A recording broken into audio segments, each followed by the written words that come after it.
Hello दोस्तों।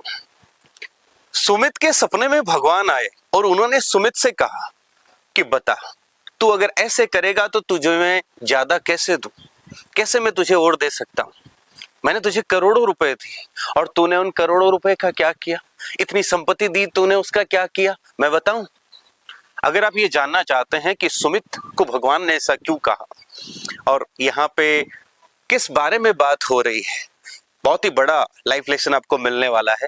अगर आप इंटरेस्टेड हैं तो इस वीडियो में एंड तक रुकिएगा। दोस्तों, हमारे पास प्रारब्ध के अनुसार जो भी संपत्ति और समृद्धि हमें मिलती है, ये हमारे वर्तमान नियत पर और कर्मों पर निर्भर करता है कि वो संपत्ति बढ़ेगी या घटेगी। देखो, चाहे संपत्ति हो चाहे कामयाबी हो, उसको बरकरार रखने के लिए मेहनत सबको करनी पड़ेगी, कर्म सबको करना पड़ेगा, लेकिन उससे भी इंपॉर्टेंट चीज जो है वो है नियत की। अगर वो साफ होती है तो ही वो बढ़ती है, बरकरार रहती है, वरना वो हमसे छिन सकती है। चाहे वो कामयाबी हो चाहे दौलत हो, वो घट सकती है। ऐसी ही एक कहानी मैं आज आपके साथ शेयर करने वाला हूं, जिसमें सुमित के साथ कुछ ऐसा हुआ जिससे उसे बहुत बड़ा सबक मिला और उसमें लाइफ ने बाद में उसकी नीयत को सुधार दिया और इस वजह से बाद में हमेशा वो दौलतमंद बना रहा। तो चलिए बात शुरू करते हैं। सुमित नाम का एक व्यक्ति जो कि एक टेक्सटाइल व्यापारी था, उसकी 2 फैक्ट्री थी, एक कंपनी उसने बना रखी थी, ऑफिस था, फैक्ट्रीज थी, लगभग 30 आदमी उसके यहाँ काम करते थे और बढ़िया से बिजनेस चलता था। लगभग महीने का 40-50 लाख का उसका टर्नओवर था, मतलब अर्निंग थी सीधी सीधी। और घर परिवार बहुत अच्छा से चलता था, अपने परिवार पर खूब खर्चा करता था, खूब विदेश यात्राएं करता था, बढ़िया गाड़ियां खरीदने का शौक था और बढ़िया काम होता था। अभी हाल ही में सुमित ने तय किया कि वो बढ़िया वाली यानी 50 लाख वाली जो रेंज की गाड़ी है वो खरीदेंगे, एक बड़ी गाड़ी खरीदेंगे। तो आज अपने परिवार को लेकर, अपने खास दोस्त विक्की को लेकर वो सब एक गाड़ी के शोरूम में जाते हैं और वहां पर 50 लाख वाली गाड़ी खरीदने की तय करते हैं। जो उन्होंने सोच के वो आए थे, वो गाड़ी वो देखते हैं, उस मॉडल को देखते हैं। उसमें 3 वेरिएंट होते हैं, एक 50 लाख प्राइस वाला, उससे ज्यादा फीचर वाला 52 लाख वाला और उससे ज्यादा 55 लाख वाला। तो सुमित तय करता है कि मैं सबसे बढ़िया वाली गाड़ी लूंगा, तो 55 लाख वाला वेरिएंट तय करता है। वहीं पर पॉलिसी एजेंट, इंश्योरेंस एजेंट कर रहा था, उससे भी बेस्ट इंश्योरेंस की वो बात करता है कि जो सबसे बेस्ट इंश्योरेंस है तेरा, जिसमें सबसे ज्यादा क्लेम मिले, वो मुझे देना। इस तरह से गाड़ी तय होती है। मैनेजर चाबी और गाड़ी हैंडओवर करता है। वो लोग यानी सुमित और उसका परिवार, उसका दोस्त, सब लोग गाड़ी लेके वहां से रवाना ही होने वाले होते हैं कि वह बाहर एक स्वीपर खड़ी होती है। वो कहते हैं, साहब नई गाड़ी ली है, कुछ मिलेगा। तो सुमित अपने जेब में टटोलता है, सबसे कम रुपीज वाला नोट कौन सा है, वो एक 10 रुपए का नोट उसे सड़ा गला सा मिलता है और वो सड़ा गला सा नोट उस स्वीपर को दे देता है और आगे बढ़ता है। स्वीपर भी मन लटका, मुंह लटका लेती है, लेकिन जो है सुमित फिर गाड़ी लेके आगे निकल जाता है। वहां से वो सीधा मंदिर जाते हैं। सुमित की एक खास बात है, वो रोज मंदिर जाता था भगवान से ये कहने कि भगवान मेरा ये काम बना देना, ये काम बना देना, यहाँ गड़बड़ चल रही, ये सुधरवा देना, बस ये कहने। लेकिन वो मंदिर भगवान के जरूर जाता था, हर रोज स्नान करके ऑफिस जाने से पहले वो मंदिर जाता था। आज वो मंदिर जाके नहीं आया था क्योंकि उसने सोचा कि मैं गाड़ी लेके जब आऊंगा तो बाद में मंदिर जाऊंगा। तो ये मंदिर जाता है अपने परिवार के साथ। वहां पे इसका एक दोस्त और उसकी वाइफ भी उससे मिल जाते हैं। वो उससे बधाइयां दे रहे थे, आपके नई गाड़ी के लिए आपको बहुत बहुत शुभकामनाएं वगैरह। उसने पुजारी जी को बाहर ही बुला लिया और बाहर से ही भगवान के दर्शन कर लिया आज उसने। और पुजारी जी कहा जी इसके राखी तिलक वगैरह कर दीजिए। अब क्योंकि सब लोग खड़े थे, सुमित का परिवार, उसका खास दोस्त विक्की और उसके जो 1-2 जानकार और एक दोस्त और उसकी वाइफ, सब लोग खड़े थे। पंडित जी ने पूजा वगैरह की। तो अब सुमित ने देखा कि पंडित जी को देने के लिए 100 का नोट उपयुक्त लग रहा था, लेकिन उसके दोस्त और उसकी वाइफ जिनके सामने वो बड़ी बड़ी झाड़ता था, वो सब लोग खड़े थे। तो उसने मन मार कर जैसे तैसे 500 का नोट निकालना पड़ा, मन नहीं था देने का, दिया। फिर वो वहां से आगे बढ़ते हैं, रास्ते में मिठाई की दुकान आती है। अपने घर के लिए वो 1 किलो काजू की कतली और 1 किलो शानदार देसी घी वाले लड्डू पैक कराते हैं। और 2 टाइप के लड्डू और होते हैं दुकानदार के पास। एक की प्राइस होती है 180 रुपए किलो और एक की प्राइस होती है 220 रुपए किलो। तो अपने दोस्त विक्की की जोड़ देने पर फिर वो सुमित जो है वो 220, वरना वो 180 रुपए किलो वाला, क्योंकि बांटना था उसको, तो उसको रिश्तेदारों में, अपने ऑफिस एम्प्लॉइज में उसको बांटना था, इसलिए उसने 180 रुपए वाले लड्डू लेने की सोची। लेकिन दोस्त कह यार ऐसा क्या, मतलब ये मोतीचूर वाले अच्छे लगेंगे वगैरह, तो उसने 220 वाले 8 किलो मोतीचूर के लड्डू लिए और 2 किलो देसी घी वाले लड्डू और लिए, क्योंकि एकदम खास खास दोस्तों को बांटने के लिए। तो उसने तय किया कि छोटे डब्बे में 4-4 लड्डू सबको पहुंचा देंगे। इस तरह से 8 220 वाले और 8 किलो 220 वाले और 2 किलो अच्छे वाले लड्डू उसने लिए और उसने बांटने का तय किया। घर गया तो अपनी बेटी से उसने राखी बंधवाई और उसको जो गाड़ी की पूजा वगैरह करवाई तो 21 रुपए उससे दिए। वहीं उसी दिन उसके पिताजी की कोई बहन बनाई हुई थी जो यानी सुमित के बुआ जी लगते थे, वो उस दिन वो भी घर पे आए थे, वो और उनकी बेटी। तो अब पिताजी के कहने पर उन्होंने उससे भी राखी बंधवाई, उसकी बेटी से भी राखी बंधवाई और मन तो नहीं था देने का, लेकिन पिताजी जबरदस्ती बुआ जी को 100 रुपए निकाल के दिए, उसकी बेटी को 50 देने पड़े। वहां पर उसका मन नहीं था, अपनी बेटी को 2100 दिए। और इस तरह से सुमित उस दिन शाम को अपने परिवार को ले जाता है बाहर शॉपिंग को, बेटे को 3500 की जींस दिलवाता है, बीवी को 2500 का पर्स दिलवाता है, बच्चे को 5000 के जूते दिलवाए जाते हैं, बढ़िया 5 स्टार रेस्टोरेंट पे खाना खाया जाता है वगैरह वगैरह। और इस तरह से काम चलता था। सुमित अपने परिवार के खर्चे और खुद के खर्चे जम के किया करता था, कहीं कोई कंजूसी नहीं, लेकिन जब बारी दूसरों को देने आती थी हमेशा कम से कम रुपए वाला नोट देखा करता था, हमेशा घटिया से घटिया चीज देने की सोचा करता था। उसके ऑफिस में जो एम्प्लॉइज काम करते थे उनको टाइमली सैलरी भी वो नहीं देने की, कोई मजबूरी, एक दो जो टॉप एम्प्लॉइज थे उनको छोड़कर वो कोशिश करता था कि 2-3 दिन में इनकी जो सैलरी वगैरह है वो डिले कर दूं। और इंक्रीमेंट के नाम पर हमेशा वो कोई साल 6 महीने में 1% इंक्रीमेंट जबरदस्ती करता था। कोई टॉप के 1-2 एम्प्लॉइज का मुश्किल से 2-4-5% वो कर देता था, अदरवाइज इंक्रीमेंट भी नहीं। और एडवांस, अगर उससे कोई एडवांस मांग ले तो उसको तो बिल्कुल नहीं। अब जैसे किसी ने 1 लाख मांगे तो जबरदस्ती उसको 5000 दे देता था और उस पर भी फिर रोब झाड़ता था। इस तरह से सुमित के पास समृद्धि थी, संपत्ति थी, लेकिन जब बात दूसरों को देने की आती थी वो हमेशा गरीब हो जाता था मानसिक रूप से। ठीक है, घटिया से घटिया देने की सोचता था, कम से कम देने की सोचता था। हेल्प के नाम पर वो लोगों की अगर कहीं हेल्प की नीड पड़ते तो उससे दूर भागता था, लेकिन खुद के पे खर्चे, खुद के परिवार पे खर्चे जम के किया करता था। और इस तरह से उसका लाइफ चलता रहा। और भगवान के मंदिर वो रोज जाता था, ये उसकी अच्छी बात थी, लेकिन समस्या ये थी वहां पे वो सिर्फ शिकायतें और अपने जो गड़बड़ झाले हैं उनको सुलझाने के लिए भगवान को कहता था, और उसके जीवन में जो इतनी अच्छी चीजें होती थी उनके बारे में कभी भगवान से कोई बात नहीं करता था। इस तरह से उसकी लाइफ चलती रही। अब भगवान ने उसको कहीं ना कहीं सबक सिखाने की सोची। लगभग 2 साल बाद ही मंदी का दौर आया, पूरी टेक्सटाइल इंडस्ट्री में मंदी चल रही थी, सुमित के व्यापार में भी मंदी आई, और जो उसके 40-50 लाख का टर्नओवर था वो पिछले 2-3 महीनों से अब वो 15 लाख पर आ गया। हर महीने 5 लाख 3 लाख कम होता जा रहा था। अभी हाल ही में जो महीना गया है उसमें उसकी जो सेविंग थी वो 7 लाख रुपए थी। उसके ऑलरेडी अकाउंट में 35-40 लाख पड़े थे, और ये 7 लाख मिलाकर लगभग 47-48 लाख उसके अकाउंट में थे। और अभी हाल ही में उसको अपनी एक प्रॉपर्टी भी बेचनी पड़ी थी, क्योंकि उसको कुछ घाटा हुआ था बड़ा, तो उसको चुकाने के लिए उसको एक जो घर उसने ले रखा था दूसरी जगह उसको बेचना पड़ा था। इसलिए सुमित का जो व्यापार था इन दिनों घाटे में चल रहा था। और घाटे में मतलब सैलरी निकल जाती थी एम्प्लॉयज की, जो कमाई बहुत ज्यादा होती थी वो कम से कम पर आ चुकी थी। ऐसा लग रहा था कि अगर ऐसा ही चलता रहा था अगले 6 महीने में कंपनी बंद होने की कगार तक पहुंच जाती। वो इस बारे में काफी चिंतित था।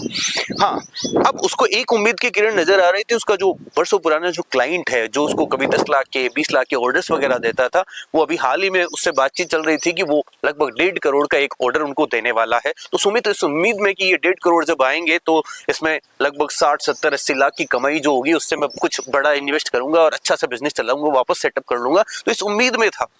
लेकिन एक दिन उस क्लाइंट का फोन आया कि यार देख, मुझे तो पता नहीं था, मेरे बेटे ने किसी और से ये ऑर्डर तय कर लिया, उसकी कोई पहले ही बात हो गई थी, तो ये ऑर्डर तो हम आपको नहीं दे पाएंगे।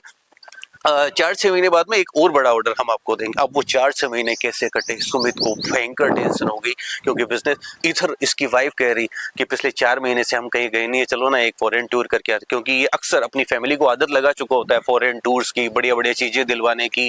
इसका एक हैबिचुअल था ये कि महीने में एक फॉरेन टूर या 1-2 जो लोकल डोमेस्टिक टूर है वो होते ही थे, और बाकी भी खर्चे इनके हाई फाई थे। तो उनकी वाइफ ने कहा, साथ ही इनके एक शादी आ रही थी, तो वाइफ भी कह रही थी कि उसको कोई 1.5 लाख का नेकलेस लेना है, और बच्चे भी अपने अपने कपड़ों की जिद कर रहे थे। अब पैसा सेविंग कम हो चुका था, खर्चे सामने दिख रहे थे कि इस महीने इतना खर्चा लगना है।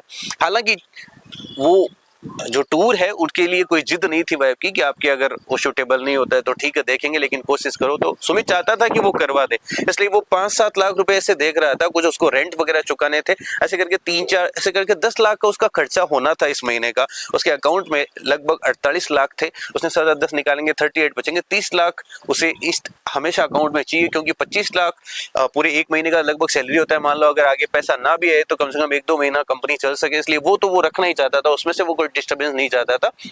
ऐसा करके लगभग उसने सोचा कि अगर मैं 10 लाख का खर्चा निकाल दूंगा 38 लाख फिर भी रहेंगे तो ठीक है, मैं इतना पॉजिटिव तो रहूंगा और इस महीने भी कुछ कमाई तो होगी।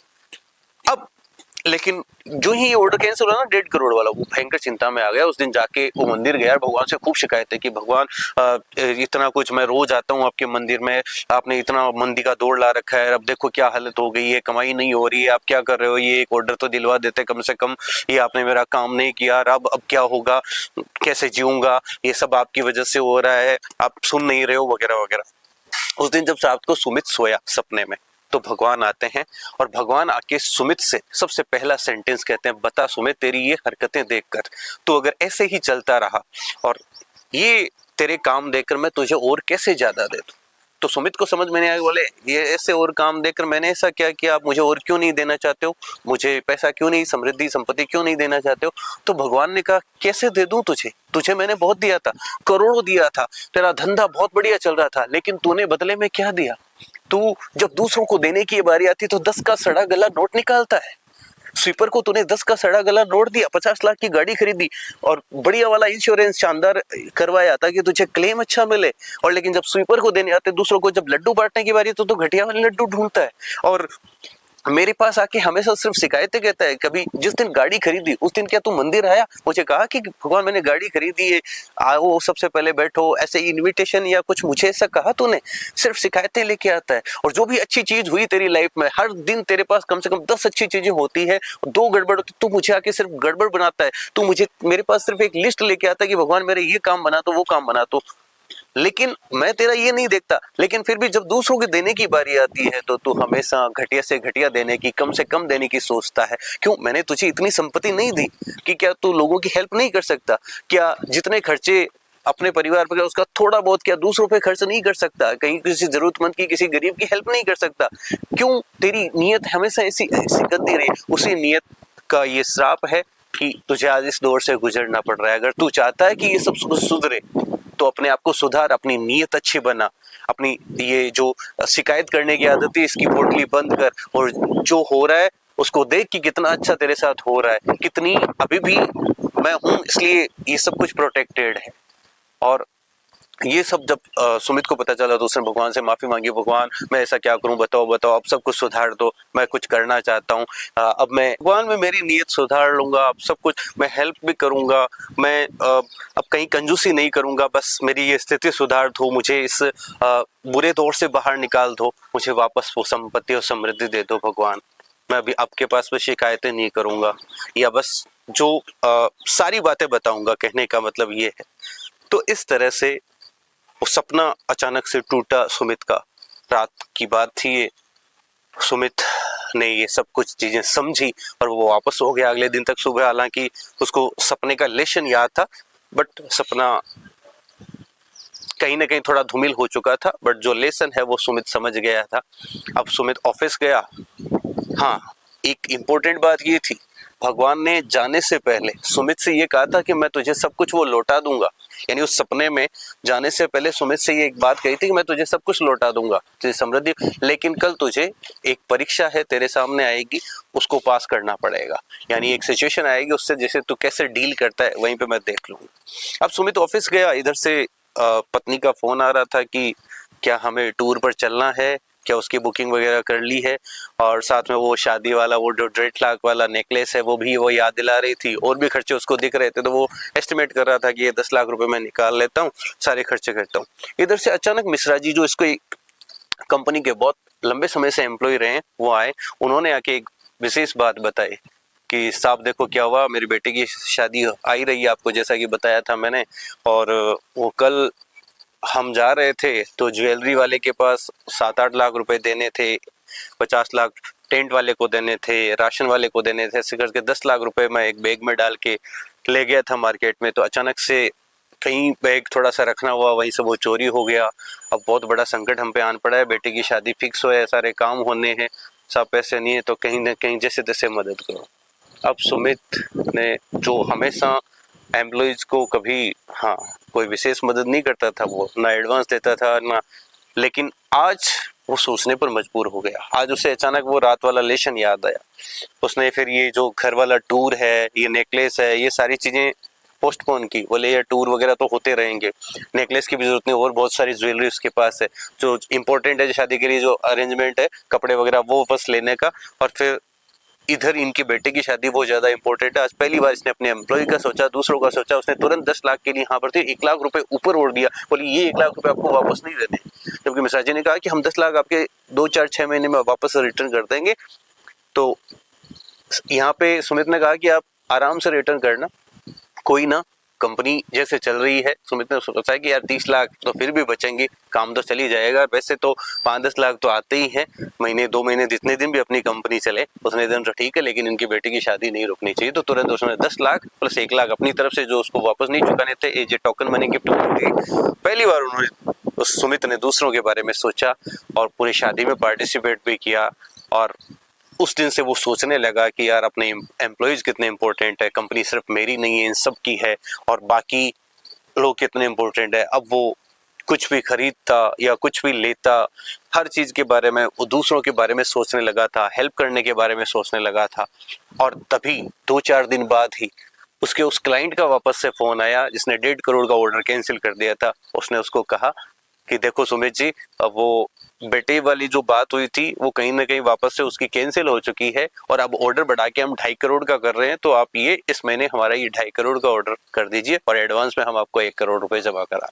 बस सुमित तो वापस खुशी से चमक उठा, मंदिर गया, भगवान को धन्यवाद किया कि भगवान आपने वो कर दिखाया जो वापस से। और उस दिन बाद में वापस से सुमित का धंधा शानदार चलने लगा था। दोस्तों, ये सुमित की स्टोरी हमें सिखाती है कि हम बहुत सारी चीजें करते हैं जिंदगी में। हमारे पास जब पैसा होता है, समृद्धि होती है, तो हम क्या करते हैं, जैसे आज हम में से कोई है वो फोन लेते हैं, महंगा महंगा फोन लेते हैं, कार लेते हैं, या घर बनाते हैं नया। उस केस में हर चीज पर खर्चा वो करते हैं। शादी है तो घर में हर चीज पर खर्चे किए जाते हैं, लेकिन जब किसी को देने की बारी होती है तो वहां पर हम कंजूसी दिखाते हैं। कहीं रिलेटिव्स में या किसी को, चाहे वो पंडित जी हो, चाहे वो शादी में जो जितने भी काम करने वाले लोग हो, या हमारी जब चीजें लेते हैं तो उसमें यार दोस्तों में पार्टी देनी हो, हर जगह हम क्या कंजूसी करने की कोशिश करते हैं। बांटने की बारी आती है तो हम घटिया से घटिया या कम से कम देना चाहते हैं। बस यही समस्या है। ऐसी हरकतें और ऐसे काम करके हम अपने लाइफ में दरिद्रता, पॉवर्टी को अट्रैक्ट करते हैं। वही इससे ऑपोजिट, यानी हमारे पास है, देने को है, हमारे पास आवश्यकता से अधिक है, और हम उसमें औरों की लाइफ को भी इजी बना रहे हैं, औरों को भी साथ शेयर कर रहे हैं।